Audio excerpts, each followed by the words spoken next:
Okay, this is the place I've been waiting the whole trip. I've been actions for days. This is the Bloukrans bridge bungee jump, and I'm afraid to do it. So you can do the skywalk to get to the bridge. You pay 150 runs per person, and then you can decide if you want to jump or not.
How was it? I did it!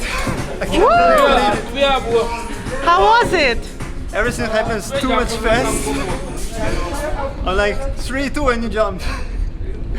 Wow, that was great. Was it fun? Yes, definitely. So the moment you stand on the edge of the bridge, you don't really have to make a decision. They count 3-2 and they just push you. And everything happens too much fast, you cannot even think about it.